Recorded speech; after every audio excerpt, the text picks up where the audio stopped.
never happen. Reality in this case is subjective. All right, it is on. Okay, hello everyone. Thank you so much for joining in. I hope this new format is not too confusing for any of you. I will keep looking into any student who is confused in trying to figure it out where we're meeting now. But besides that, it's good to see a couple of you here. And I guess it's sad to see others not being here. But needless to say, today's topic is society and freedom. And I'm looking very much forward to the conversation today. But before that, as always, we need to establish some house rules. And I see Yusha is busy, so he's probably not doing the example today, but I will. Oh, someone is? Oh, no. Oh, I thought Jennifer is stepping in into the occasion, but she's not. Anyway, so if you want to participate, please write an exclamation mark in the chat. If you have, by any chance, any issues in the chat, please let me know so I make sure that you have access to it. Because we use it to have a order of who's going to be speaking first and last.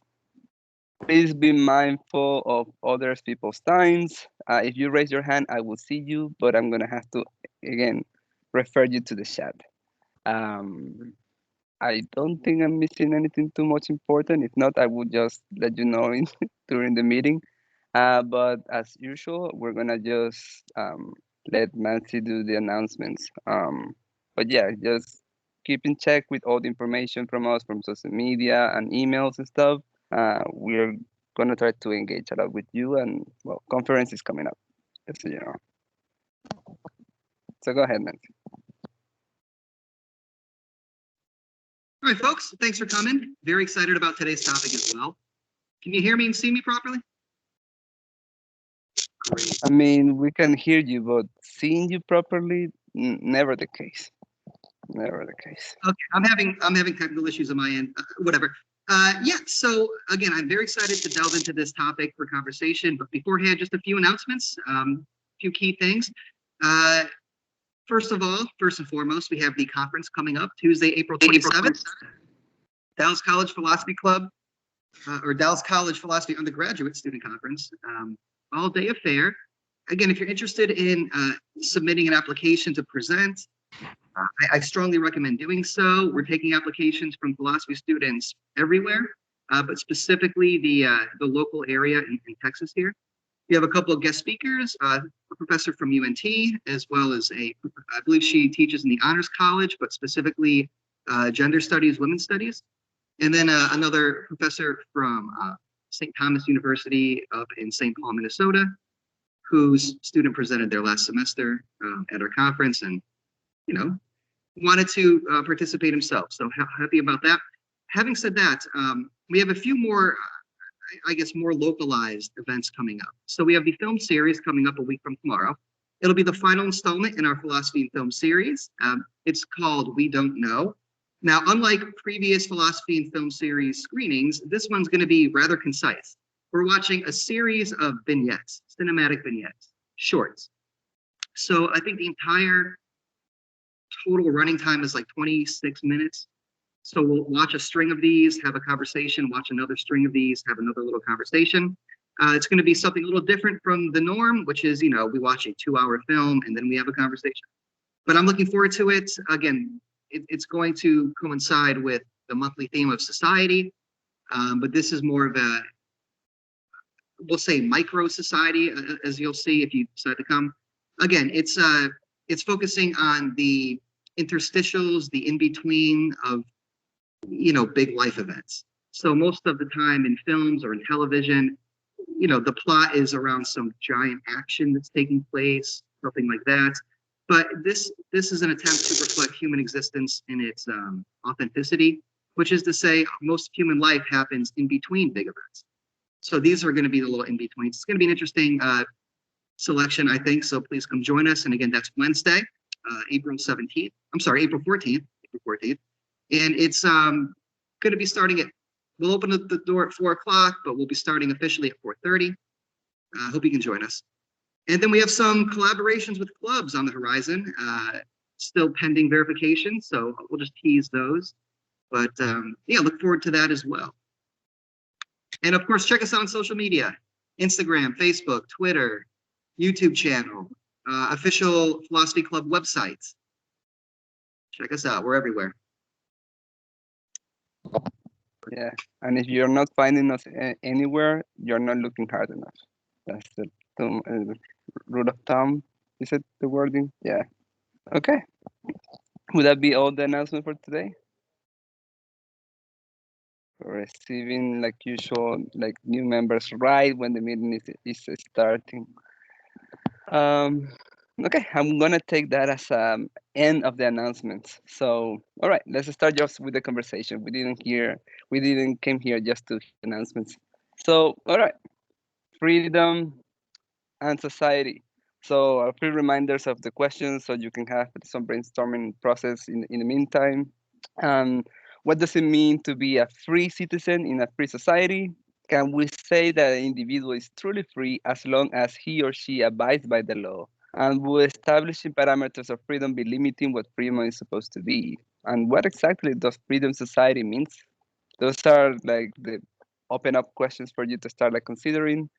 And for me, it is um, uh, I think the right word for this, without going too much into polemics, it will be just interesting because I don't think you can start like my definition of freedom is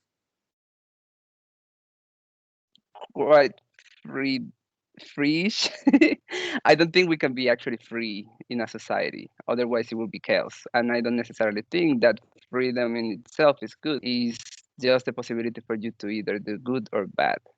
So I would like to see exactly um, your views on what freedom truly is, and I mean what could happen two different sides of freedom from different societies when they merge. How would that collide between each other, you know? Because you have different people defining society in a very different manner, and sometimes they will fight to set their freedom over the other people's freedom, which is a paradox in itself. And I see Nancy is next, so go ahead. Yeah, folks, again, just demonstrating how we do it with the Q. So if you'd like to speak on anything that we're talking about, just put an exclamation mark again in the chat, just to reaffirm that. Yeah, and again, just to provide this context, or rather this topic with some context, I encourage everybody to check out the files page on the Dallas College Philosophy Club Teams page, and you can see our schedule, and you'll see that we have monthly themes. So this month's theme is society.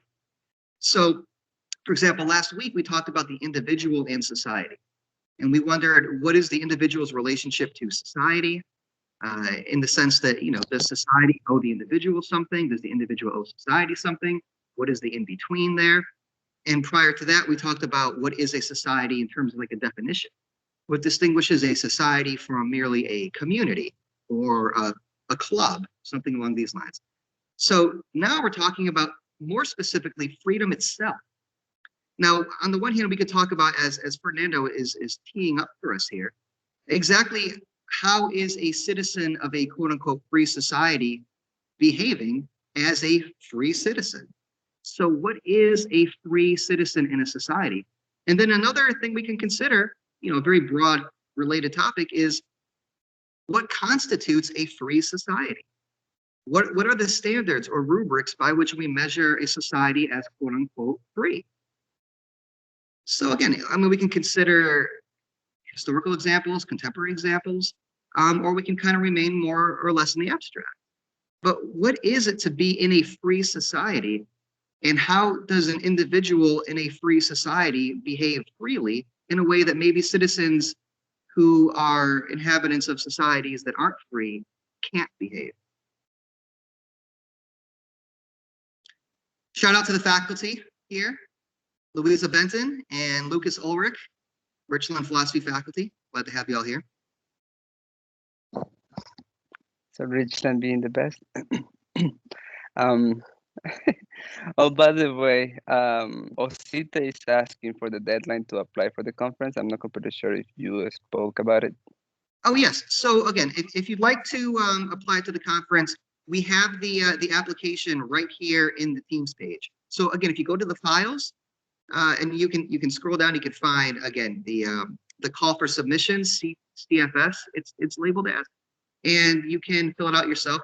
So again, the conference will be happening on a Tuesday.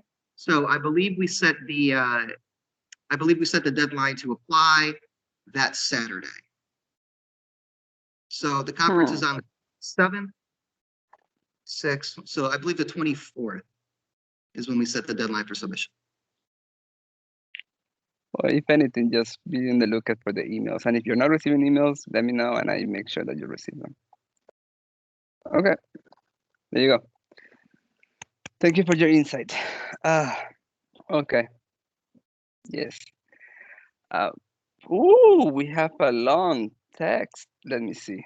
And I think to some extent, I'm gonna read it, but George I'm guessing you want to speak next, but I guess I need to read it. George is saying this. I'm going to be using the chat this week since I am at the library. Last week, I expressed my opinion that freedom means the power to live an abundant life. So, to answer Ferdinando's question, so can we truly free? Can we be truly free if we follow society's laws? Here's my answer: if society's laws are just and promote goodness, then yes. An individual can be truly free while following society's laws. However, if society's laws are unjust, corrupt, or dull, an individual can be fully free to live an abundant life. This is because they can experience justice or pursue goodness without being inhibited by other individuals who are permitted to act wickedly as they please. I mean, it is a very interesting take, and I agree with you in the sense like ideally, freedom should be to be able to live an abundant life.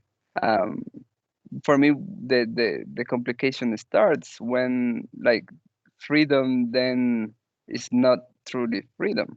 Like, who creates the parameter of what wickedly or what is not? Because sometimes someone may be having an honest action, but those in power who said what freedom is may see them as not good for them. So they may place it in a gray area where it's kind of like it's not that black and white. So I'm interested to see what the intake of that gray area could be in this case.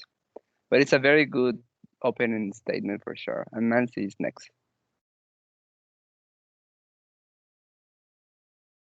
Yeah, I see Yusha wants to chime in, so I'll be real quick here because I want to hear what he has to say. But again, trying to stay rooted in the theme here of society, it's like, well, if a society is free, the entire society, what might that look like, or what would be required to make that happen? And again, when I say society, going back to last week's conversation, I mean specifically a community of human beings that are under a government or that are governed. So there are established laws, there are punishments for those laws, there are justifications for those laws in such a way where the laws are justified because they somehow promote the freedom, not just of every individual, but of the entire society. So again, maybe it sounds like a tall order here. Can we have a perfectly free society? I mean, is that a utopia? Or is that something that should be the bare minimum standard for a healthy society? I mean, to me, it's a very good question. I'm glad that you are like directing us in that trajectory because it's easy to be diverted in this conversation to something else beside what we're trying to discuss. I honestly think it's an utopia because you cannot be truly free without affecting people negatively, as George is kind of like pointing out. Like, if your freedom means to coerce other people's safety, like, and we do that like just for safety measures. Like, we reduce our freedom just because. I don't think it can happen, but I mean, we can try to be as free as we can, but that probably would be full of laws and weird stuff. But usually it's next. So sorry. Hey, thanks, guys. Great discussion. I'm really loving it. And whenever it comes to society, I'll always refer to The Brave New World by Aldous Huxley because it just mentions it so clearly and so perfectly that see in the book there's a society that is completely free, like 100% freedom, but it is pitched to them. For example, if I am like a subnautic engineer, right? That is all I know. That is all my freedom. My willingness to go into another thing is completely depleted. Why? Because I've been conditioned for it since birth. And even now in societies, it's the same. Why do the rich stay rich and the poor stay poor? Because it's their conditioning. And a great book for that is Rich Dad Poor Dad. It's an older book, but it's a fun read and it's pretty informative. So as the discussion is going, I think in any society, I have to agree that you give up certain freedoms and you cannot be 100% free or autonomous in any form of society, and that has been established for about 2 weeks now, right? And so let's take it, if a person is not in a society, even then you are not 100% free. Why? Because you have restrictions for yourself, restrictions from nature itself. We established, yes. There's there's still a lot of restrictions regardless. So you can the question is not are you free or can you be free? It's are you willing to be able to be free? Like complete freedom. You can't even begin to imagine, like if we try to put it in terms, in words, there's no terminology for it, right? And in my opinion, it is the better option. Is do we have the capability and the capacity to be free? Like, sure, everyone wants freedom, but does anyone want all the bad or the negative that comes with it?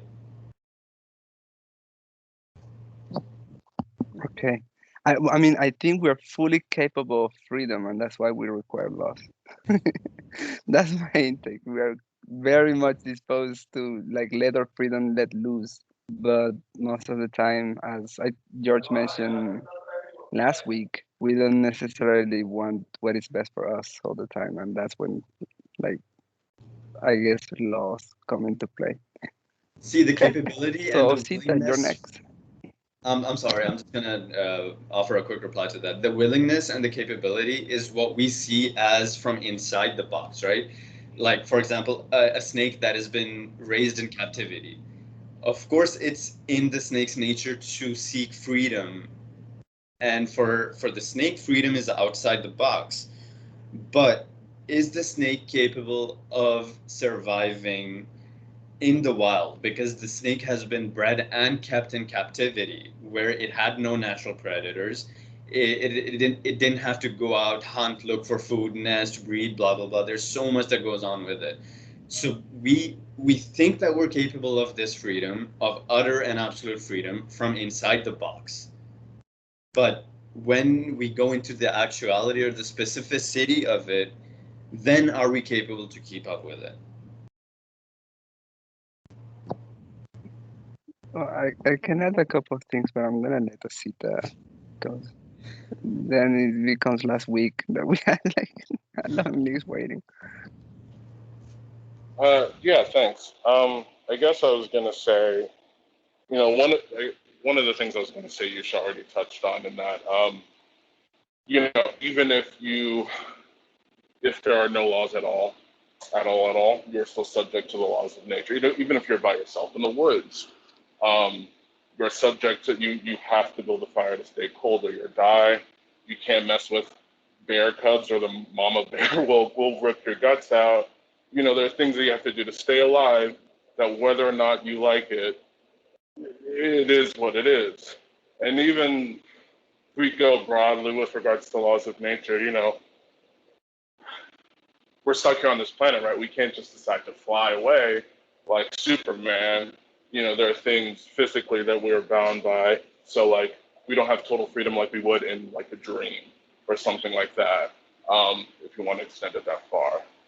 But with regards to like freedom in a society,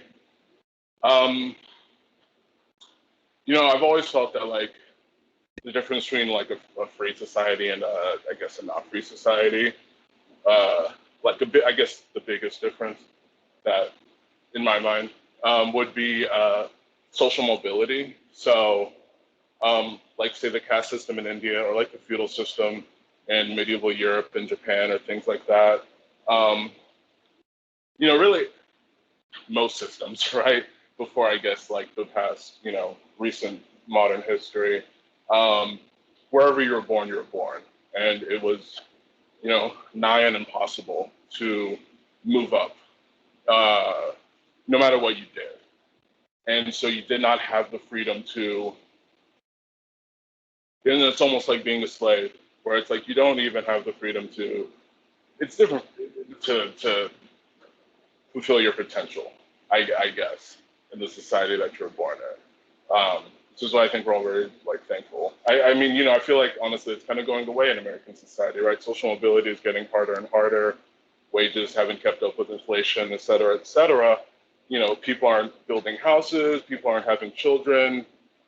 So I feel like that is making our society less and less free. I think it's that, and also, you know, I don't know. Yeah, I guess I'm the children of immigrants. So like from a country who was like, sort of oppressive. I don't know. And so relatively, you know, and so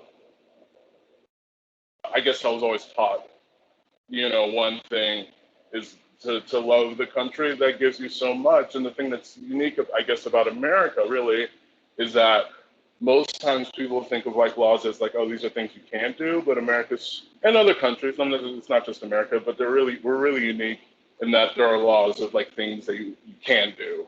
Like you have the right to freedom of speech, you have the right to peacefully assemble, you have the right to, you know, whether or not you like it, bear arms, or you have the right to not incriminate yourself on the stand, things like that.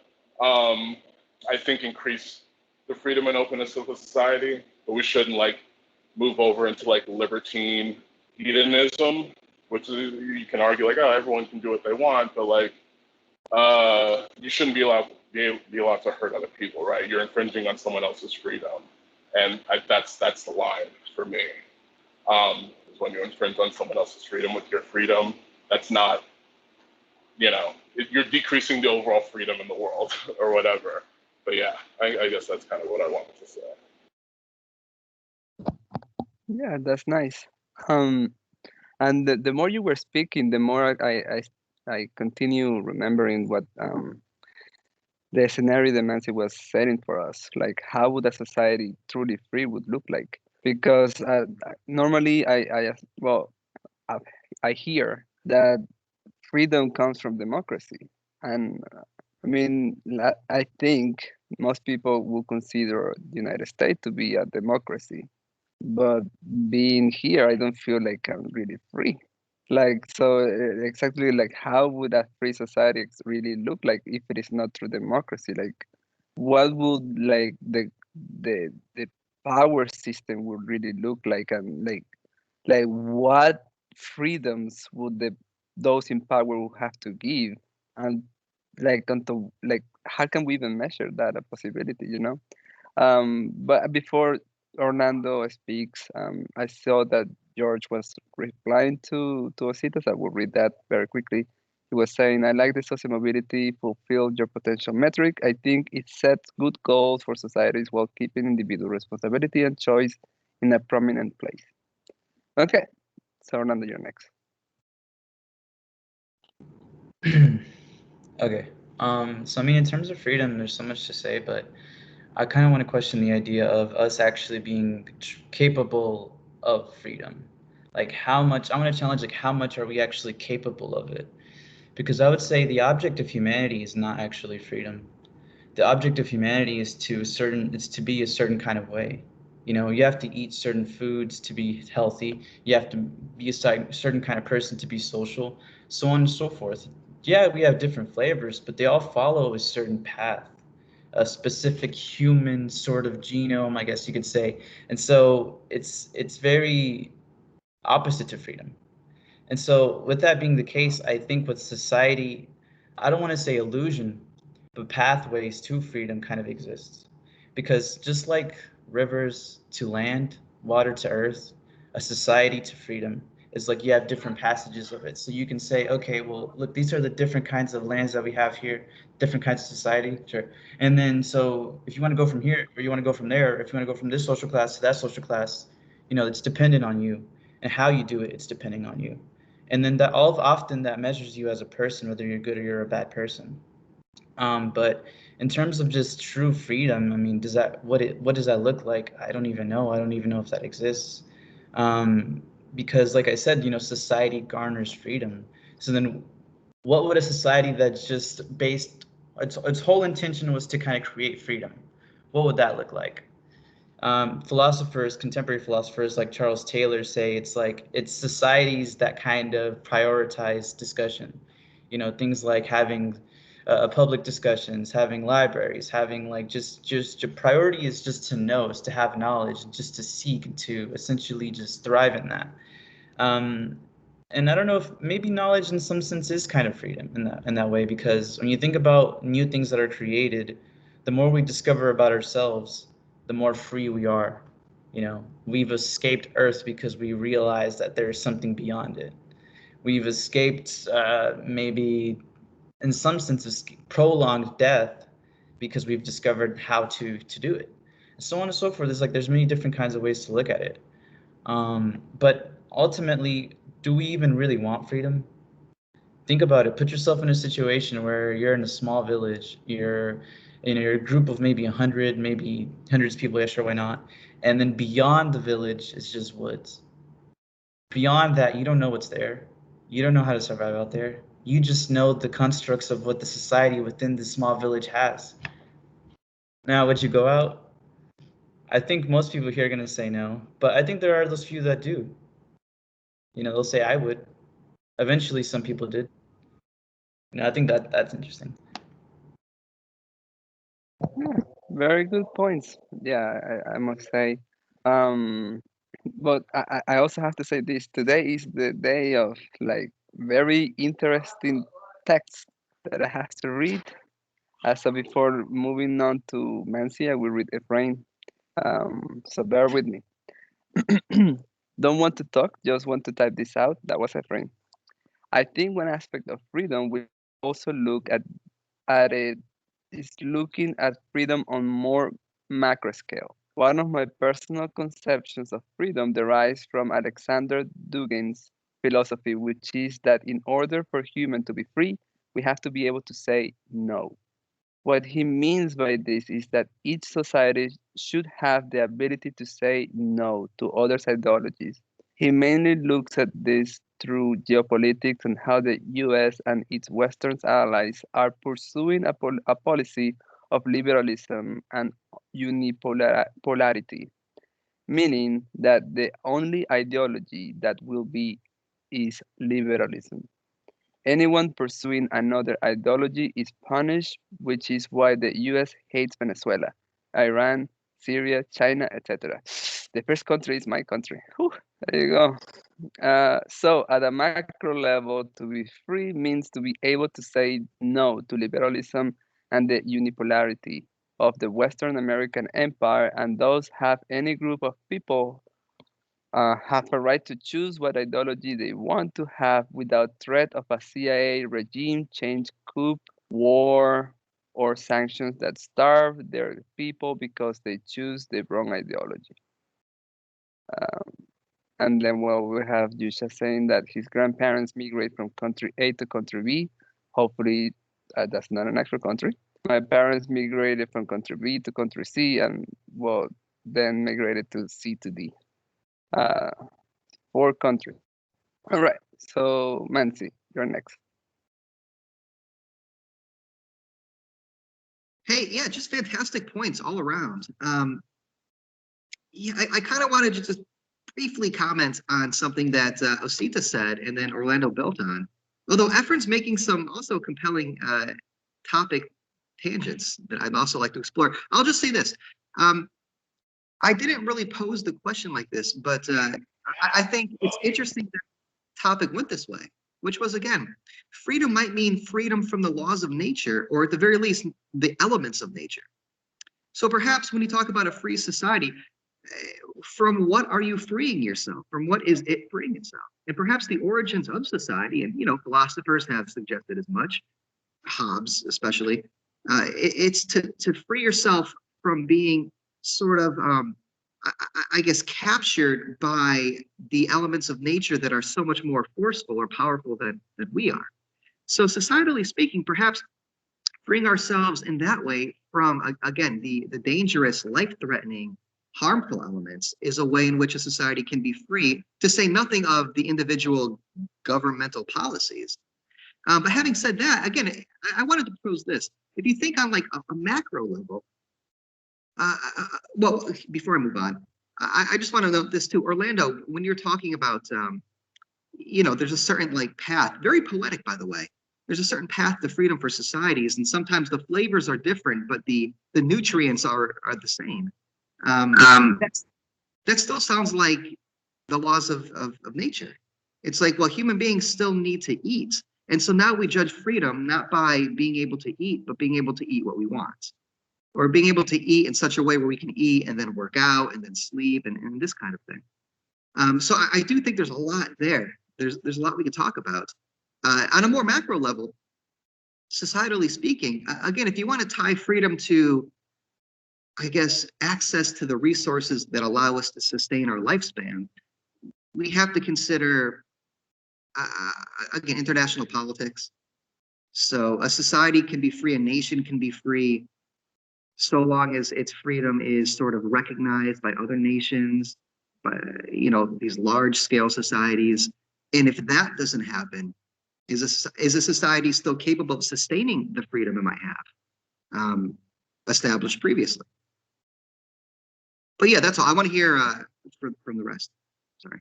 Can I say something real quick? Yeah. Sorry. Um, Can I say something real quick, Fernando? It's kind of in response to something George was asking, like, what do you think definition for freedom is? The way I understand it is sort of, I'm looking at, I actually looked something up here. It says, and that's kind of how I see it. Freedom is traditionally understood as the independence or arbitrary will of another. And I don't know if that's specifically the only way I would define freedom, but I see it sort of similar to that and sort of what Manzi described it, like freedom from nature, I guess you could say. But basically, how free are we is always a question I come to, because I have this idea of free will. I can choose to do something, but then I'm sort of still enslaved by other passions, other distractions. If I don't act on that free will because the other passions sort of keep me from doing so, is that free will really, does it really exist? Could we have done otherwise? And so with that being the question, then does freedom exist in the very concept of it? Like in terms of, I get what you're saying in terms of living abundant, but like how free are we to choose to live abundant is my question. Well, and just a quick response, a rapid response. I mean, it could be the case that the laws that a society implements are for the benefit of your, I suppose, individual passions. So you learn discipline from the laws that are external to you, and then it teaches you how to exercise discipline within, so that you don't become sort of, again, enslaved to your passions. So there might be certain societies, depending on the laws that they promote, and the activities they promote, the definition of health they promote, both mentally, emotionally, spiritually, and physically, that may actually encourage a more human nature-based freedom, versus societies that maybe pass certain laws that constrain that, or that allow, or to more of George's point, and Efren's point, actually, or societies that allow you to be maybe too free, to the point where the citizens never learn how to discipline themselves. And so they're free on one level, but not so much on another. They're not free to tap into their deepest potential. But isn't that kind of the point, though, that I'm sorry to interrupt you, but isn't it that the development of humans I'm getting used to it. is like the opposite of freedom? It's like when we're developing, we're not becoming more free. We're kind of sort of becoming less free. And to some extent, it's kind of for our benefits in some points. And so that's why I kind of question then is freedom then an object of living abundant, or is it an object of actually going beyond those restraints? Yeah. I can think of three scenarios, and I'm sorry, because the more you keep adding, the more I keep thinking, which hopefully is the same for everyone. One is a wonderful point that Nancy is saying, and as someone who grew up in Venezuela, it kind of like hit home whenever the whole argument is made of how beneficial it is really be like very free in a country. I don't necessarily think we were that free in my country, but it does open the whole thing that sometimes there are some actions that may be seen as not freedom, that at the end of the day it does generate some type of personality or trait that allow you to be more free again. I don't know if that makes too much sense, but it happens to me, because there was a process of transition before Venezuela converted into socialism, that you have like a specific ways to live, then you have this whole freedom, and me experiencing both ways. I came here to United States. It did allow me to be more free to be myself, but at the same time understanding how important it is to have some rules and things like that. So I was, I don't know how to explain it, but it did help me like feel more comfortable in the environment that I'm today. But I have two scenarios. One, it was thanks to George that I thought about it, and the other one I forgot who mentioned it, so I'm sorry if I don't give you proper credit. One, let's face this scenario: a society that somehow managed to be completely free but lacks the resources, and it needs to like export something from a country which is not like free like, and they try to impose certain conditions so they can have access to those resources. Would this free society will be able to sustain its freedom having to depend on this country that is not free like? And the other part is that let's assume that you have two free societies but in very different ways, like they achieve freedom differently, and their idea of freedom is just completely different, and then you mix them, like what would be the result? like would that transition, like would, I mean, they're both free, but their idea of freedom is completely different. So if you mix them, like would the result be freedom still, or would they have to like go into a whole dispute which will end up not being like free? Those are just scenarios that I start like pondering myself, and then I have some other answers to it, but in the meantime I want to see somebody think or say something in that regard. um, I will continue reading here. We have the usual call from Jennifer. Insurance companies checking on her to see if she wants to pay something. That's the same joke, so it's fine. We all been there. Then Yusha, you say you are replying to Ephraim. You're saying that that is awesome. That you were about to bring it up, but definitely not as polished as he. And then we have George, which I am being George. Sorry, I lack your word tone, but I'm gonna try to do justice to your words. So he says, Orlando, and everyone really, what do you think a good definition of freedom is? Which I think was part of the whole response that Orlando was doing. Before we can decide if we can be free in a given society, we have to know what freedom means. I have suggested that freedom means the power to live an abundant life. Ephraim suggested that freedom means the ability to say no to an ideology, which I think is a very interesting definition worth discussing more. What do you think about this? What does freedom means to you? Which again, it proposed the idea that, I mean, if we all have different ideas of freedom in a society, then I mean, it does play against being free, I guess. If we're not in the same page. Then Yeah, or Yusra, just real quick, it might suggest that, I mean, is there an objective definition of freedom, or is freedom always contextual? yeah, that's a very good point. Then Yusra said, that's actually a really good point, and you're right. I know I wouldn't go beyond the wall if I live in a village where all rules are already set for me. because that is how I was brought up, and anything beyond that seems crazy. Uh, Interesting. Then Jennifer, I live to break the rules, of course, and to cheat the insurance companies for what it looks like. I mean, it's freedom. Then, no, she's kidding. She's kidding. Yusha, man, I will be out and over that wall in a heartbeat. I will abstain from comments. Then George, independence from the arbitrary will of another. Just writing this for the record. Okay, that's for the records. I just surround myself, that's Jennifer, with crystals and chants. Abundance just comes to me. Oh, I forgot. I douse myself in essential oil. That's the key. There you go. Tips for freedom. Get yourself a lot of crystals and oils. And yell to your dogs whenever you can. Now, Eva, we have another text here.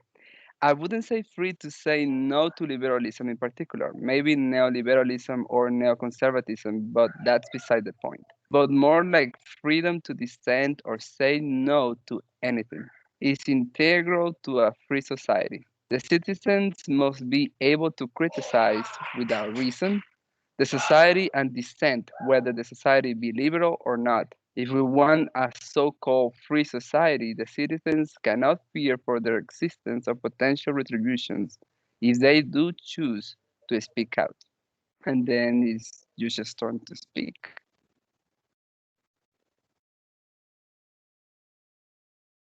Okay, got it. Yeah, I mean, okay, let's. Um, so I just have so much, and my thoughts are like, unfortunately, I can't walk right now because Marcus isn't here. But I will respond to. I'm not sure where it is. Yes, I think it was George. I'm not sure, but see, we talk about being free from this and that, right? But is the person who chooses to live in a society where he's not completely free, isn't this that person's freedom to choose that, okay, I'm giving up my freedom to be able to kill someone without any repercussions, but I'm also gaining the safety of not being killed by someone. So when you weigh and balance these, I think it makes perfect sense to live in a society. I mean, I I don't like living in a society because I do things different that not necessarily a lot of people appreciate or like. Hey, I don't care because see, another thing. Just yesterday on a video, it was a person was making a fairly rude remark towards someone else, and in the comments I just said, hey, I was just being sarcastic, like, because that person's English was not proper, and that person was American. So I was like, hey, did you skip school or something? Isn't English your first language? Because it just takes me off when people put English wrong, whether it's spelling or grammar or whatever. And out of my freedom, I told the person that, hey, you should go back to school. And then another person jumped in correcting me. So it's all a matter of freedom, right? Because each person is free, but we often forget the fact that the kind of liberty we desire is not actually what we can get, because in my opinion, liberty and freedom are two different things. And we can get into it at another time, or if any other philosopher wants to pick it up, it's on the table. But yeah, we say that, okay, I'm free to do this, but I don't expect the other person to do this. Like in current times, there's a lot of like violence against Asians, and before that there was police brutality against African Americans. So I know it's a pretty dark take at it, but it is only because of the society that we deem these things wrong. And it is a social construct. I mean, it's a societal construct that we say, okay, a person of skin color A cannot oppress or be oppressed by a skin color person B. And if we were not to be living in this society and be bound, or our freedoms be limited by its rules, it is completely fair game for me to have slave of any skin color, gender preference, whatever. And there's nothing wrong with that. If you truly want to go into being 100% autonomous and seek 100% freedom, then you also have to agree, and I believe Professor Ulrich brought it up, that we have two types of freedoms, right? It's in the comments. It's written very well. I'm not gonna read it out, but we have the positive and negative freedom. Positive is, okay, today I want to eat an apple. I'm just gonna go eat an apple. And negative freedom would be, okay, today I want to whip my slaves for some reason. They're not picking my lands properly. Just an example, right? And that is negative freedom that I have to limit someone else's freedom. And this, unfortunately, I've seen with a lot of Americans. They say, okay, I have the right to say or do what I want, but you do not. And just the other day, I had an encounter with an older lady. She wasn't wearing a mask, and the manager of the store that I was in was getting upset that this lady was refusing to wear a mask, even though it's store policy, right? And she said, okay, it's my freedom to not wear a mask. And I went up to the manager and said, okay, then it's your freedom as a manager of the store to kick her out and not serve her. Why? Because this is a freedom given to places of service by the US government. It's not a natural freedom to kick someone out. It's an artificial thing given by a government to govern properly and smoothly. So this assumption of people that, okay, I have the right to do something. I have the right to say, do, speak whatever I want, but when it comes to someone else, you're oppressing me. As long as I'm the oppressor, everything's fine. But as soon as someone stands up, boom, I have to cut them out, cancel them, false accusations, voice raising, and all that stuff. So I'm not entirely sure that the freedoms that are promised by the U.S. are necessarily the things, because when I was living in Saudi Arabia, now I know a lot of you are going to think that, hey, Saudi Arabia is a third world country, blah blah blah, no driving, whatever. We can go in it another day, but me coming from there to here, I had more freedoms in a quote unquote third world country that is still governed and ruled by a kingdomship than I have here. And a lot of people who migrate from such countries come here may or may not agree, but for me personally speaking, I did have more freedoms. I was living a better life. At age 13, I had my first car bought on cash, 130,000 US dollars. It was a Ford Expedition, the best version you can get. So just as a comparison, here I'm having to work 9 to 5 here, and then I have another job as a business analyst for Cisco. So just to sustain myself here as an international student, I have to do two jobs on top of studying for myself. But back home in Saudi Arabia, I didn't have to do all of this. I I was living a better life, honestly, than here. But in retrospect, I did give up that life for a better education. So these are the comparisons that I just wanted to make, and I don't remember who brought it up, but yeah, it's the concept or the ideology of freedom is not generic, and I think that's why there's no specific definition that we can give it. You're on mute. I mean, Yeah, yeah, he is. That I was my prefer it that line. way. Less Yeah, people are offended it's by what okay. I have to say. So do we.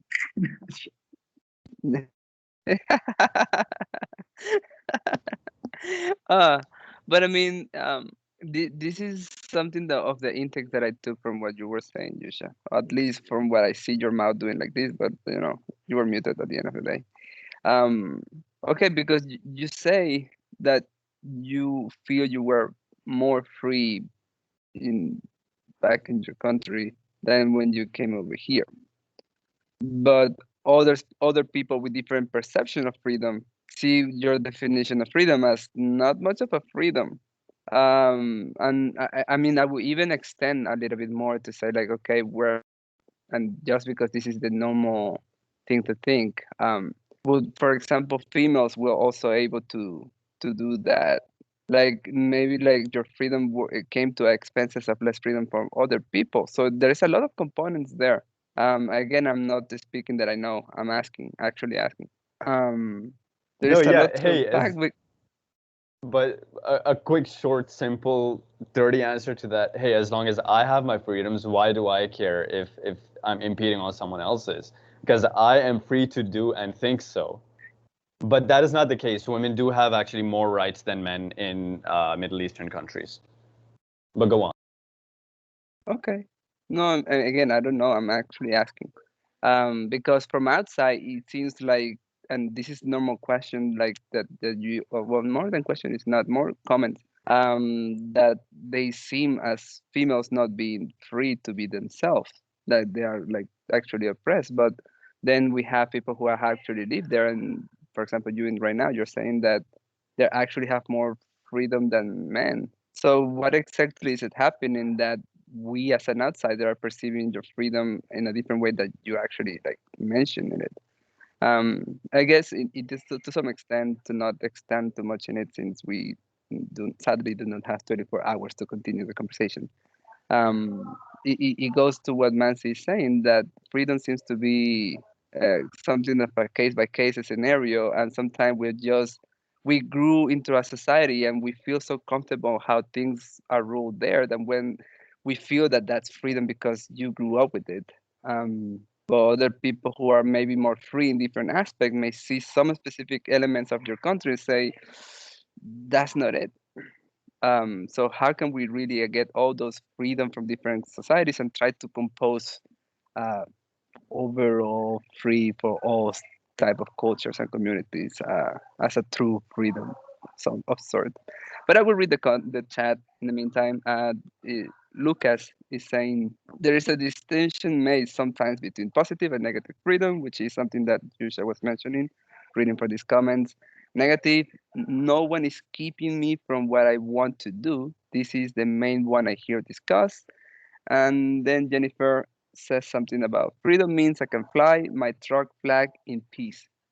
Okay, hopefully it's in peace.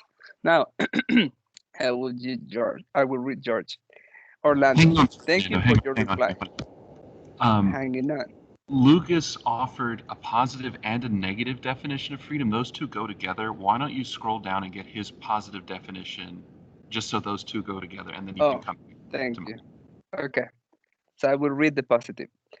Now, positive. Even if I am allowed to do whatever I want, can I play the piano? No, not unless I have been trained. Interesting thought in there. So, food for the thinking. Okay, now let me swallow something. Hmm, There you go. Now, Orlando, thank you for your reply. I'm not sure independence from the arbitrary will of another work as a definition of freedom. The only alternative to another's will is our individual will, but our wills often conflict with one another. I might will to take, there's so many wills in there, your money, for example, while you might will to keep it.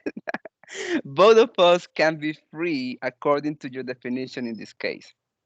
In other words, as soon as human beings live in a society, more than one isolated human being, you run into the fact that society has to impose its will on us. While this renders us not free according to the definition you offered, I don't think this is a problem. I am not free in this country to steal from others, but I don't feel that my rights as a human being are thereby compromised. I think we should search for a definition of freedom that works in the context of a society. Can I respond to Um, that since it was directly addressed to me? yes. So, so I think you actually lined out my argument for everybody. It's like that's it. We're not free, but that doesn't necessarily mean, like you said, it's not necessarily a bad thing. Like back to my original example of being in the village and being outside is like you're not necessarily free to go outside of that village, but you're safe there. And so, in a sense, you're not free, but it's you're giving up a freedom and an object of safety. and for your livelihood. And so I think that's often what the case is for freedom. And like how you said in your example, you're saying, okay, well, if your will is to take my money and my will is to keep it, if you decide to take it, then I no longer have the freedom of keeping my money. In the same instance, if a slave and there's a slave owner, the slave owner's will is to take the freedom of the slave's will is to keep his freedom. And then once he's enslaved, once again, that freedom is gone. So that's kind of the point here, is that like it's you're working against an arbitrary will of another. And I don't think it paints the entire picture to say will of another. I think the one that Nancy, the definition that he gave, I agree with a lot more in terms of just nature and sort of the standard of that concept. But that's sort of my argument here, is it's like, well, the freedom is sort of just the ability to choose otherwise, or to choose outside of something. But the point is we don't. We often choose inside of a certain concept that already exists for the purpose that it might benefit us. Thank you for your Okay. reply. It seems like we largely agree on the individual is less free in society, depending on how you define freedom. I guess I like the word freedom. I think that's a good word that we should keep, that we should value. So I think we should define it in such a way that we could still have it in society, and we can talk about a free society or a not free society. You know, as soon as it's independence from somebody else, we can't use it in the context of society anymore. It kind of inhibits the conversation, in my opinion. I think it would be good if we could find a way to define freedom that we could still talk about having a free society where people can't kill each other or steal from each other or enslave each other. That I think would be a good thing. Well, Yeah, I think you're right. if And we, I think Manzi kind of gave an answer to that, to say, well, it's in the context of, if you're talking about freedom in the context of social liberties, then yeah, we're pretty free in our society. are we? I mean, we're we need to limit our freedom to define freedom so we can get into a more unified version of freedom in itself. That's interesting. I will continue the chat for a second because Christine created a meeting note for all of us. Congratulations. Good stuff. That's good. I'm looking forward to read what you wrote there. And now we have Posita. Freedom means I can fly my truck flag in peace. Okay, she's quoting Jennifer. Unless that flag was so big that it blocked other drivers' line of sight and caused accidents. And now we know what the insurance company is calling. Good stuff, Posita. Good stuff. Now, Jennifer, why do you think the insurance company? You see, I like it. We are in the same page. Good stuff, Jennifer. I'm kidding. It wasn't because of my truck flag. I was in a non-flag related wreck, unfortunately. Oh, okay. I mean, it's still a wreck in turn of speaking.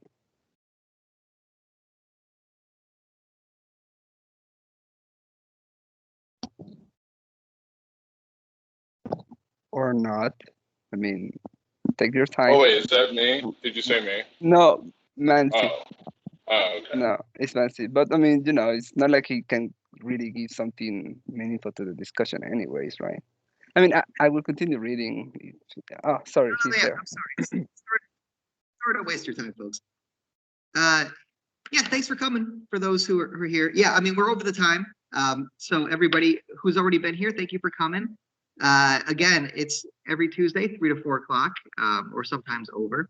We also have the full officer hours from 4 to whenever, where if you have questions, if you're taking a philosophy class, if you want to talk about, the material, or you want to continue further these discussions, they're all there for you. Again, the officers are Fernando, Orlando, and Yusha. So having said that, listen, you know what? Skip me. Let's let it roll. There's a lot of good things happening in the comments. Let's keep the Nice. No, please allow me to exercise my freedom of not listening, and I will continue reading. All right. So let's go with Eva. Is that autonomy or tyranny, though? One man's autonomy is another's tyranny. Again, playing into the whole concept of Mansi is bringing into like what exactly freedom is for each person. And then we have Pleasant saying, really great discussion going on. Yes. Yeah, okay. Let me No. say, I interject briefly. I do think it's something to consider because it's coming up now in the comments in the chat. The freedom to choose one's own values. And I say that because oftentimes you learn your values from society. I mean, specifically from, I suppose, your family, but society kind of like trickles down the values of the community, of the governed community into which you're born to you. And so I guess perhaps the definition of a free society could be something along the lines of one is free to choose one's own values in such a way where one's values aren't necessarily impeding the values of another in a way that threatens their life or their livelihood. And so I only put it like this for the following reason, because again, we can have countless definitions. It does seem to me, at least, to really talk about society first, freedom second, that the society itself, because again, Orlando made a really good point. What if society is sort of pressuring you into the values that maybe you personally don't agree with? Things along these lines.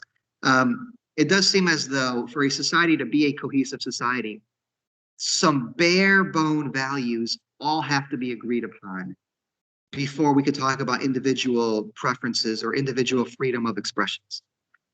All right, sorry. I regret speaking. Sorry, keep going. Yeah, you should be sorry. Yeah, that's right.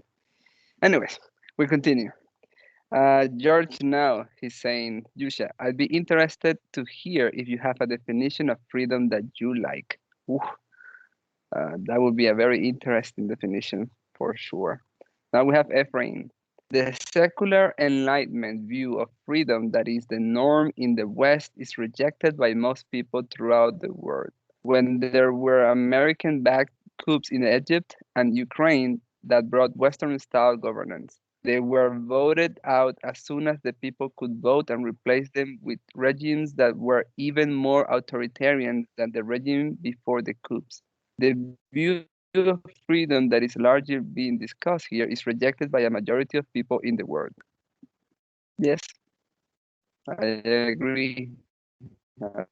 Someone who comes from outside.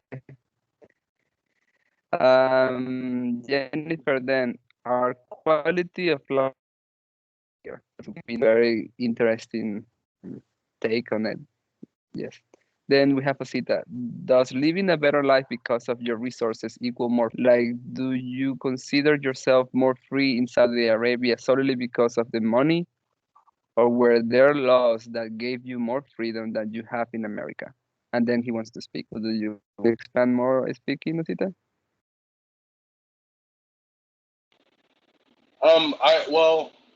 I would like him to answer that. I was gonna answer something. I was gonna talk about something else, but I wanted to answer your Ferdinando's question that you asked before with an even harder question. When you asked about, like, let's say you have two free societies and they mix, what happens? And I think, after hearing Yusha talk, I wish I would have looked up the results of this vote, right? But I think in Sweden, like a month ago, they were voting on whether or not women would be allowed to wear burqas, right? And so you have a society where, on one hand, I suppose people in Saudi Arabia, I'm just going off of what Yusha said, women are more free. And some people would say, well, if you're going to be a free society, I should be free to wear a burqa. But in Sweden, I suppose there's the argument of like, oh, well, you shouldn't even be allowed to wear anything that covers you up. You're a woman. You should wear whatever you want. I mean, whatever the argument, I'm sure they could say it much more eloquently than I can. I would actually I wish I would have looked up the results of that vote, but they just voted on it, on like a referendum in the country about whether or not burqas would be allowed. And I think that that's an example of two quote unquote free societies from different perspectives coming together and sort of hashing it out. And it's kind of good, hey, right, that there's at least a democratic process, even though democracy isn't perfect, for them to sort of hash it out without, getting violent or anything like that. And another thing I wanted to quickly touch, and I know we're running late, I wanted to agree with Eva. And I also put this in the comments when she said, is that freedom or tyranny? Is your autonomy freedom or tyranny? If you look at, let's say that it's a society where, the Roman society or antebellum South or uh, well, let's stop there. Where there were a bunch of slaves, where most of the society, I guess, were slaves as opposed to like free citizens. And it's like, well, hey, look, there are all these free citizens, Roman citizens who own slaves who are free. You know, why are you saying they can't own slaves and do whatever they want or whatever? You know, they're just living their own freedom. But I mean, I personally argue, and I put this in the comments, that that's not freedom. If your freedom infringes on someone else's freedom, it's just not, it's not freedom. That's just my argument. I just don't think that that's it's just that's something else, you know. You, Yeah. Uh, you know, yeah. it seems like you're touching into the whole concept and freedom being distributed unequally in the same society. Like some people Mm. seems to be more free in a society than others, which I don't think we haven't necessarily touched much in this conversation. It's a little bit sad, but I mean, it happens a lot. Mm. But I like a lot of the comments you're saying. Sorry if I interrupted. Do you have something else to add? Oh no, yeah, no, it's fine. Yeah, and yeah, that's how I would put it. And I guess the last thing I wanted to say, because it'd be easier than typing it all out, is I think Orlando and Ephraim were having like a back and forth in the comments. And I guess I would say, like, I totally agree with Ephraim in that, like, you know, I don't know whether or not could be a whole other discussion, right? Of I personally separate, you know, I guess the quote unquote core values of the American system from the national security state, the CIA, the NSA, the FBI, and their their fascistic partners in both the corporate world and the government world. Um, you know, we were still an empire. There's no getting around that. But I don't know. I think if you go into any society and you forcibly change their system, even if the system is objectively better that you're forcing the change to, the people are going to be resistant to it. If these are just people from out of nowhere, like who are these people, and they come in and they change it, you know, it's sort of like it's human nature to if you're going to be resistant to something, you're going to go the other direction, sort of even more. I can't think of a good argument right now, but like if someone tells you, hey, don't drive too fast, and you're like, screw that, and you punch it, and you're gonna go 100 when you would probably just go 80 normally or whatever. Or maybe it'd be like, hey, you know what? I shouldn't drive so fast. I just saw an accident. But you let them make that decision themselves. And so I think, you know, if Egypt and Ukraine, and also the CIA has a really bad habit. You know, we supported like actual neo-Nazis in Ukraine, or you know, in Egypt and in Syria, we support, you know, the quote unquote moderate rebels. Like these are they're the rebels. Like like that was ISIS who we armed, you know. So that's also, it's not like, you know, America coming in like everyone's Captain America and no one's killing any innocent civilians, and something. If there was a perfect war, maybe they would be more receptive to change, but that's something that doesn't exist. So that's all I would sort of push back on. Like, maybe it's not solely the values of the American society. Maybe it's like, hey, no one likes a conqueror sort of thing. Can I say something, Seth, real quick? Yeah. I just want to clear something up. Yeah. I'm not advocating to say that, hey, look, imperialism is the way to go.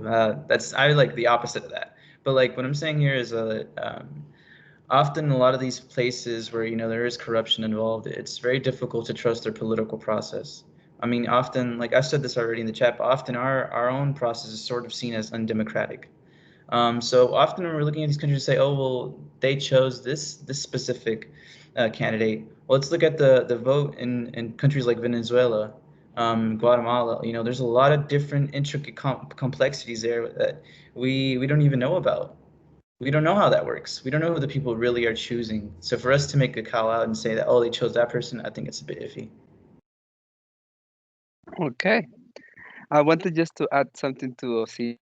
You were mentioning that if there are some positive elements of your freedom and somebody wants to impose them, like, yeah, you will resist.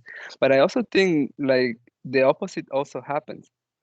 Sometimes you bring good elements, but the society is so used to the old views Like if you expect the change to happen so sudden, they will resist regardless, whether if it is something good they've been at or not.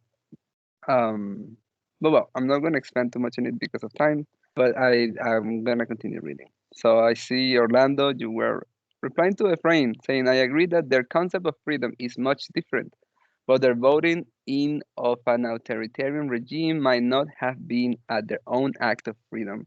Often a huge criticism in this country is, do we really get to choose our own presidential candidate? How does a power shift affect a country that is largely controlled by the military? Did they really choose him? Which we can also add the whole concept that, I mean, you have kings, right? So, and he, like, you don't choose kings, they just born, and he still feel like he's more free in a kingdom than a society like ours. Then, Osita, you were saying, I wish Ferdinando would expound more on Venezuela in contrast to its past system of government and in contrast to the US. Oh, I can do a whole exposition about it. It is actually quite interesting, because there were good and bad things for both government system, and even though the government right now is, I mean, the society right now there is not doing well, the process did have some things that allow people to live a better life. The whole economic system, like, going down, happened for different situations that are normally not in the news, and you have to actually be there to have an idea of how it came to happen. Is by no means anything that you probably have been reading. But I mean, I don't have the time to expose, but I can definitely do something if you want to, like, discuss more on it. I can definitely talk a little bit more about it. I mean, who knows? Maybe in the next topic, like, I could expand a little bit more on Venezuela and the different government systems that we had, um, from. I don't think we were capitalism, but we did change to socialism. Okay then, Yusha. Oh no, yeah, totally. I mean, does this not happen here as well? Recent movements on social media, kill all men, false rape accusation, crime rates. I can keep going, and people laughing. Then, if you want someone to point a finger at, point it toward media and news. I am sure that on local media you may not have heard about the Trump campaign scandals. There wasn't it one like recently, like a couple of days, that he like was doing like weekly like extraction of money from the supporters? That's an interesting one. Then he was replying to Orlando and anyone who wants to expand on it. What do we as humans value more, safety or freedom? It's a good question. Now, Isidora, hi, I have to go. Bye bye. Okay, she's just going. All right. So, Jennifer, Yusha, are you talking about where he stole from his donors by setting up payment? Probably, yes. Thank you for joining. Efrain. The election had high turnout and parties having the backing of the state media as well as massive foreign funding. They very much were of expression of the will of the people. There is a contrast here. I'm not sure if Efrain is still here. Sometimes there are other elements that are not being seen of how those turnout happen to be. For instance, in my country, in order for them to have a minimum amount of people to vote recently, they actually bring cars to like the towns, offer them money, toys for children, and food, and bring them to the polls as long as they vote for the party. And sometimes even they say that you will lose your job if you don't vote for the government. Some instances of that happen. So we don't really necessarily know exactly what happened there. I'm not saying that that happened there, but like there may be some other elements of why some authoritarian um, parties are able to gain so much vote. Okay. Osita, those who would give up essential liberty to purchase a little temporary safety deserve neither liberty nor safety. Ben Franklin. Oh, I love quotes. I love quotes. Okay. Lucas. Okay. Yushra. Thank you. We're always over the time. That's true, Jennifer. We're always over the time. Like, time here is a suggestion. It's barely like a. It's never really like a time limit. It's just like we know that we have to have something, but we never really go by it. But I think. Oh no, I'm not. I'm not done yet for some reason. Ooh, Jesus! The chat today was on fire. Okay. I see Orlando. You have some foreign policy for Efrain for him to check on democratic elections. Then I see that again, any freedom that tangibly harm another person or infringes on another's freedom isn't freedom, in my opinion. I guess one may call that negative freedom. Then there is Yusha responding to George. My philosophy is I do what I want when I want. I am also aware of the repercussion of my actions. I may come off as arrogant, egotistical, heck, even narcissistic, but I do what makes me happy. Interesting take.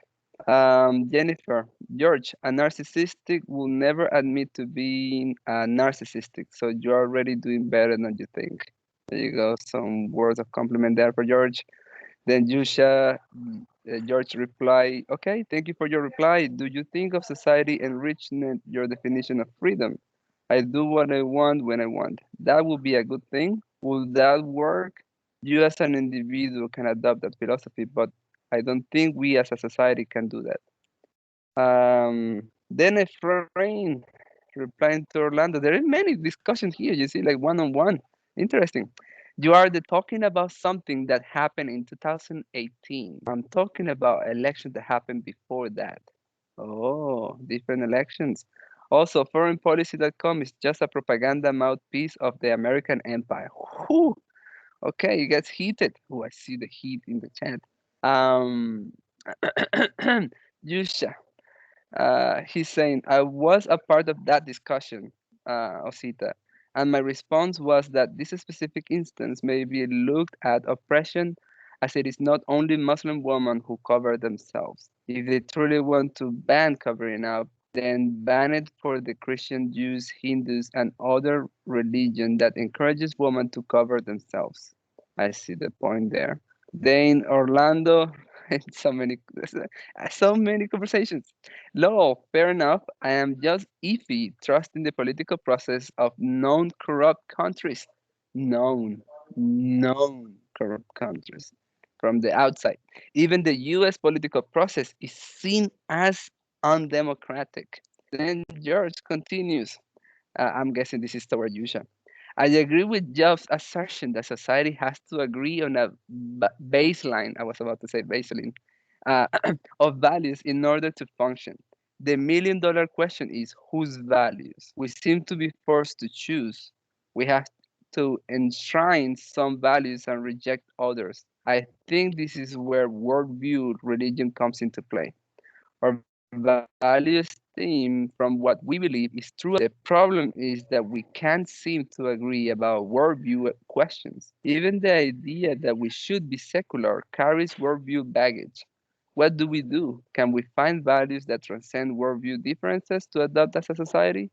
I suspect yes. Then Osita, I should also say that I'm not advocating imperialism. Lol. Ooh, we have to make clear that we're not doing that, right? Just for the records. Then Yusha, replying to George. No, you are still looking at it through a singular lens of a society, just one. Me as an individual, I do not wish to be part of any society. How truthful that is. Why? Corruption, misleading information, limitations, extortion, power grabbing. I do not wish nor suggest such a philosophy for a greater number than one person. But you're still member of a different society, not just this one. See, an individual knows about themselves, their goods, bads, and uglies. They don't know about other person's true intent. Hence, this take will not translate over a society. Um, yeah. Josita is saying that he would be very much interested in knowing a little bit more about the situation with my country. I don't mind expressing it about it. It's actually quite fascinating. Um, for most people in my country, it's kind of painful, but I mean, I tend to look into those situations more of a learning curves more than anything. full of potential for growth. Then George, Yusha, I see your point. Thank you. You are right to observe that I gravitated toward the lens of freedom and society. Let me rephrase. Do you have a definition of freedom that you think would be good for a society to adopt? It was a good meeting, Orlando. Yes, I assume it is. It was. I still not finished, just to hear. So it is a good meeting. You're trying not just like run away. No, no, no. Proper English. So now, Yusha, no, I do not. Cause even among the small number of 16%, okay, we'll have different definitions. Yes, we may agree on some portions of other person's explanations, but not 100%. Also, you're asking the wrong person about society because I do not want anything to with a society. I'm not completely sure. But it's still the question that he's saying is not for you to be wanting to be in a society, is what do you think will fit into a society? Whether or not you want to be member of a society is outside the question here. At least that's from what I take. I mean, whether or not you want to be a member of society, which I could debate. You're maybe not completely. Uh, no one wants to just be by themselves to some degree. Like it's easy to say it right now, but you need some things from society that we just keep for granted. Um, well, anyways, then it's fair, I think. Then we should have a who chat meeting where Ferdinando reads them all. That's exactly what has been happening today. That's I took this meeting as I needed the practice. I don't read enough English, and you are granting me this honor, this freedom, if you may, to just express yourself in text so I can read them all. So it is in the records for the recordings, and we learn. And now I've learned so many new words that I would never have even thought of. They were true words unless I read them. Okay, Jennifer, how long do you think that will take? I don't know. It will take as long as you continue texting. I will continue reading. Now, Yusha, yeah, I know, but how does one expect a male to talk about issues of the female? But he's not expecting you to talk about the issues of a female. He's expecting you to just give your definition of freedom, like yours. He's not asking you to think of any other individual, just yourself. Then Osita, Yusha, then maybe we take those small parts of all our definitions, we just combine them all that everyone agrees on and enshrine those. We could do that. That could be an exercise, like just here. And then Yusha, like I was never a slave. How can I know anything about what it is to be a slave, let alone give a suggestion, feedback on it? But who spoke about slavery? As a member of the black community, I have to say, I don't think it has been spoken. Okay. But again, Okay. it's Let me put it in simpler words, right? As simple as I can be, right?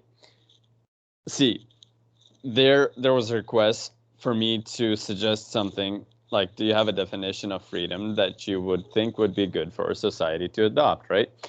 And he's asking for my philosophy on how we should be. Correct me if I'm wrong, George, but how we should be as humans in a society, right?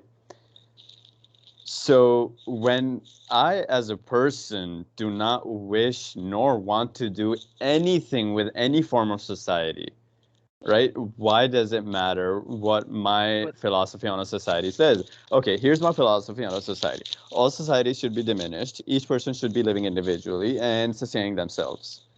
But that does not how, translate to a society because a society cannot live without each and other person's support. Like, for example, if I'm growing potatoes and I need to get some meat, I'm going to trade those potatoes for a meat. Hence, there's a society. But me, as a person who does not want anything to do with the society, how or who am I to say or comment anything about a society? Hence my previous examples. I am not a female. I don't know much about the female body. I don't know much about the female issues. Who am I to comment or suggest anything about the female issues? Me, I'm not a slave. I never was a slave. I never will be a slave. Who am I to comment on the issues and question, problems of a Yusha. slave? So You But can he's not relate. let's asking you gently. to represent anyone. He's not asking you to represent anyone. No, it's not Like, about this is the representation. thing. It's about commenting about something that I am not a part of. Uh, It's s- simple as Okay, that. Yusha, Yusha, can I let's see it this gently way. Can I gently challenge what Yusha's saying? Yusha, you're Sure, sitting sure, of there in course. your place of work. You have a jacket on, right? What's that jacket say? It's a You're campus activities board. okay, yeah, campus. Okay, so you're here in a Richland College. Like, you talk about not wanting to be in a society. You are in a society. You can't help it. You're not living out in the woods, and you can't escape from society even if you do that. So I think you need to be engaged. Even though Yes. you're not a woman, you need to care about women's issues. Even though Yes. you're not a slave, you need to care about injustice. So I would challenge you, get in on the conversation. What definition of freedom should we offer as a society? See, as I mentioned, there's 10 people, right? 10 people will have 10 different ideologies, expressions, You are suggestions complicating it too about much, freedom, right? Yusha. Yes, because it is a complicated. If you want me to say, No, give but you a yes or no, or I like think like this is the thing. This is the a thing. simple answer, I'm sorry, I can't, because No, then but I'm okay, contradicting but this is the myself. thing. And Like I'm gonna take a liberty to say that even though I know you mean your statement, I don't think you're being truthful like with yourself by saying that. Because for instance, like I'm sure that you love your family, and your family in itself is a society, and you want to be member of it because it's part of what makes you be Yusha. Like the part that George is trying to suggest is like you feel good enough having the CAPS activity, like a CAPS activity board, like with you, like to show to the people that you were member of that particular society to some degree at some point. So like I know that you mean what you're saying, but I like what I will encourage is to be a little bit more open-minded to what George is trying to suggest, because I think there is something that he's trying to see that maybe you're not giving it more proper thought.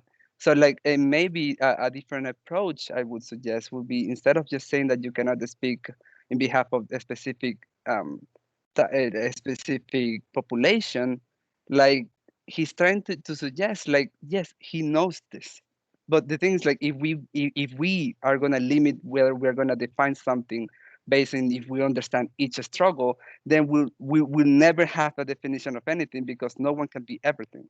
But you as an individual, you have like you have life experiences, you have sisters, you have brothers, you have friends, you have lived through a lot, you have read books, movies, play video games, whatever. You have something in your mind that can make you respond to it, and you're still choosing not to. And my question is why? Like, do you feel like you're gonna be like bad regarded for whatever you're gonna say? Like, I mean, you even said you are narcissistic, and no one here took it wrong. That this is the beauty of philosophy. no, Like, you're you are able to say whatever you say, and we're gonna just like take it as part of being human being. So just no, be free of of course you're gonna expressing. take it how it is, because see, I refuse to take a point on this because one, I feel like I'm in no position to do it, right? Mhm. So, one, I'm not gonna give out wrong advice, even though I can, and no one's It's stopping me. not advice who's No, asking, I'm it's just your saying, it's definition. just it's just a metaphor, right? Like I can give Mhm. you wrong advice. For example, I can tell you that, oh, hey, little kid, go jump off a bridge and you're gonna start flying. That is the wrong advice. It's just a metaphor. Don't take it literally. Like so, see, I you, you're free to call me closed-minded or whatever, and take it however you may. But I will say what I say, and it is what it is. So coming back to George's clarification, I live in a society. Yes, I am wearing a campus activities board hoodie. Yes, I choose to take part in it. Yes, it see not having to do anything with a society and being antisocial and completely locking yourself up are two different things. Yeah, See, I agree. And I'll say, you should. I think they value your opinion, so they just want it. That's all. You know what I mean? I That's mean, literally all. I appreciate that, and I respect you, but see, in that regard, what I okay, if there was something and just people no, I don't have anything. Yeah. Again, you don't have to. Okay. I'm Like, You you saying don't don't have have that's to what I'm make a saying. It's very vast for me to contemplate and give you like a one-liner or even a 10-page summary of it. It's too vast. There's so much goes into it. Like, okay, if I tell everyone in this chat, just the people that are here, leave a single word, just a single word that all other people in the chat will have to agree with, right? And then we can see we're just what, 10, 16 people, 4, 8, 10, 12, 14 people, right? Among the 14 of us, we all have different definitions of what we want our freedom to be, what we see as freedom, and what we expect from other people as freedom, right? Yes. Now, out of the three, I say, okay, only put one word or one sentence or one phrase about freedom, what you want it to be and how you want that to be reflected over a society. And see how many people agree to it 100%. And I'm pretty sure the people who agree to something like that 100% But are the ones this is the who will difference. not jump over that wall that was being discussed earlier. This is the difference. He's not asking you to have a definition that we all agree. He's not even asking you for a I'm definition. Again, just you don't giving have to you an give a definition. example. You don't have I'm to give just a giving you an definition. example on But why okay. I refuse to do it. I Okay. All mean, right. I'm not even refusing. I'm not capable of it. Like, if I was, do you not think that I would offer a rebuttal or I mean, you can see the chat back and forth. We've had our back and forth in this one, in the previous meeting before that. George and I just keep going back and forth on things. But this is something that I cannot contemplate. There's so many things. See, I'm analytical, right? I analyze things. I calculate. I want numbers, facts, and figures, right? And if that's the case, then I cannot give you something that is abstract. I cannot push my hand out and say, oh, hey, I'm sorry, my screen's that way. Here, I have a definition of what I want a society to be. No, because there's so much goes into it. One, on basis of my religion. Two, on basis of me being a male. Three, me having to travel like, how many places did I travel?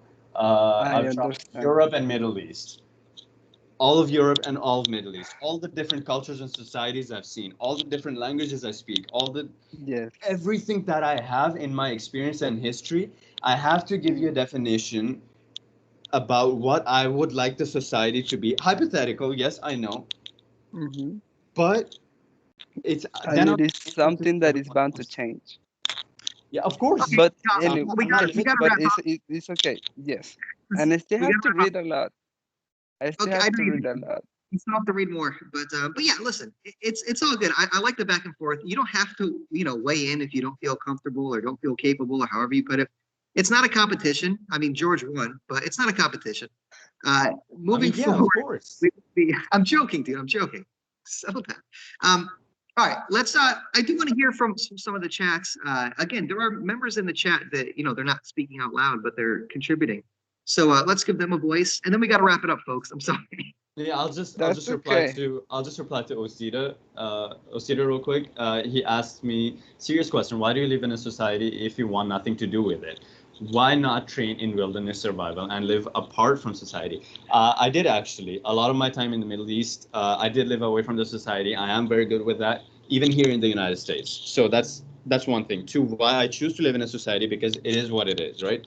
No matter where I go, I need money even if I'm living in a wilderness. I need money to buy resources, clothing, at least some portion of it I need money for. Two, education. I value education above anything else because my parents, grandparents, everyone comes from super highly educated people.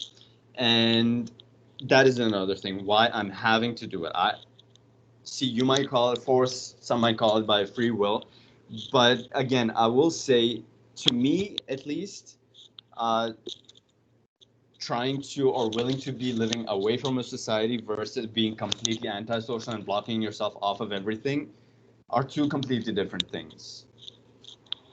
But yeah, but feel Okay. free to DM me if you want me to go deeper into it or if you want to have a discussion afterwards. But yeah, go forward. Yeah, to be clear, I see your point. I think you have a legitimate point. Don't get me wrong.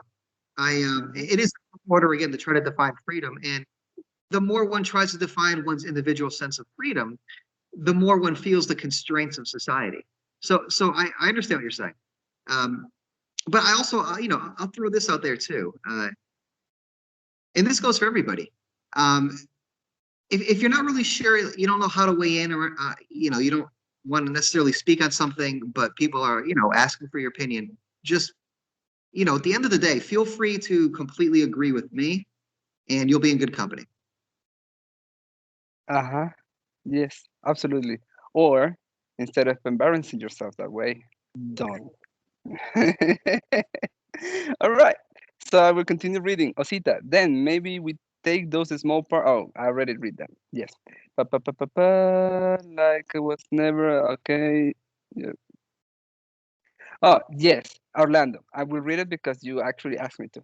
If I put LOL on the chat, will you read it? I will. And I proved that last meeting, and I will continue doing this meeting. So you can continue putting LOL, laughing out loud, and I will. I may even, you see, I laugh out loud right now. So now, George, Osita, there, I think, is the beginning of a solution. What value can everyone agree on? We generally shun murder, lying, corruption, and promote kindness, honesty, and fairness. We could find a foundation of value like this.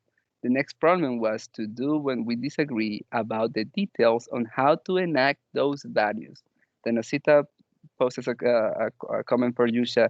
Serious questions. Why do you live in a society? Okay, since you shall already read it, I will continue. So then, Eva, so you have no empathy.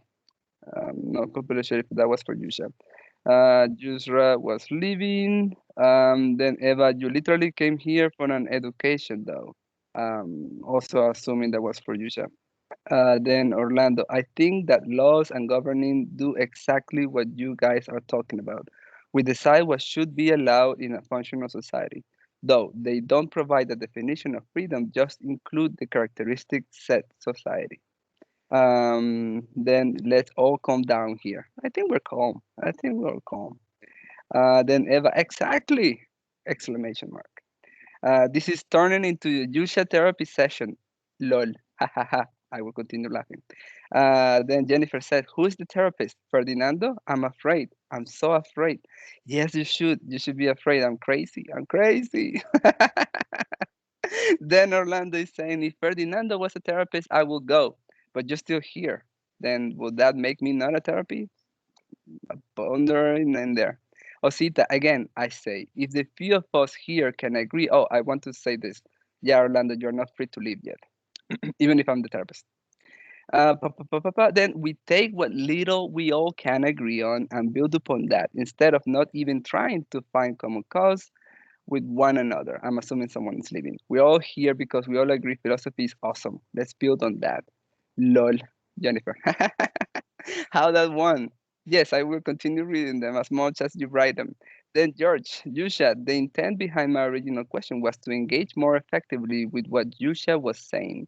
I totally relate to Yusha's point that there is a lot of work that goes into all of this. I just don't know how to have a productive discussion until we have at least a tentative definition. Then Eva says, basically, if you reject the idea of a free society, demonstrate explicitly the reasons you reject it because you have a definition that you are rejecting. Interesting question. Then Orlando, dang, almost 2 hours of recording.